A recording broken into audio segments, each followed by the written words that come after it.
Hi, ako po si Jasper Black, isang toy hunter, toy collector, coming in from Triple M.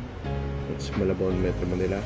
At ngayon, i-review natin itong nakuha ko from collecting toys in the marketplace. Ito ang Marvel Legends Captain America, the First Avenger. So first off, second hand na siya nakuha ko. Tapos wala naman problema, medyo taken care of yung laruan. Walang problema gaano sa articulation niya. Tapos yung equipments niya complete naman nung nakuha ko. Medyo loose yung head, pero overall okay siya. So what I like most about this toy is yung overall look niya is kapareho ng MCU na movie na The First Avenger na Marvel Captain America.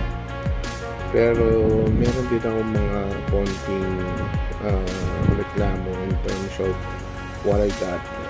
Kasi medyo weathered na yung kanyang itsura. You see the whites are very darkened already because of the age. Well, siguro hindi na ilagay sa shelf when it was displayed. Pero slight illusion leg. Unlike Marvel Legends, itong ano na to is the first edition yata ng Marvel Legends wherein parang Marvel Select yung kanyang articulation. Yung joints niya here sa may crotch area is kapareho ng Marvel Select. So yung nalilimit tuloy yung movement ng paa niya because of that joint. Kailangan aralin mo pa siya para magkaroon ng front kick na ganyan si Steve or si Captain America. Tapos yun, makikita niya umiikot yung kanyang joint. So have to return it back to its place para may tayo siya ulit, may pose siya ng maayos. Okay. Yung shield niya as expected, kung ano yung what's in the package, yung manipis na shield. Wala namang ganong morphing, pero okay naman siya. Head, okay siya. Hindi siya kamukha ni Chris Evans, pero okay, overall okay siya.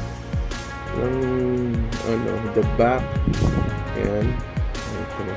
And what I like about this, nandiyan pa yung kanyang sidearm, so good siya. So yun lang ano niya, yung drawback niya, since parang Marvel Select yung kanyang overall na parang binliit na Marvel Select. Ang kanyang possibility mahirap, you have to study it para mai-post siya ng maayos. Alright, but overall I'm very happy nung nakuha ko to sa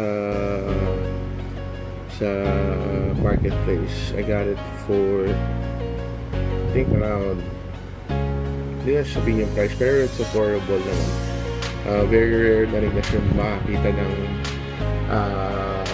6-inch na Marvel Legends na Captain America First Avenger. So I'm very happy na nakuha ko siya. Yan. So other than that, all good. I'm gonna keep this in my collection of Captain Americas. And yeah, if you like this video, let me know. Like nyo lang. Magdadagdag pa ako ng ibang reviews.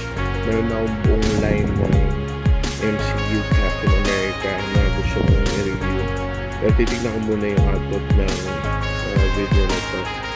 And yeah, so that's it.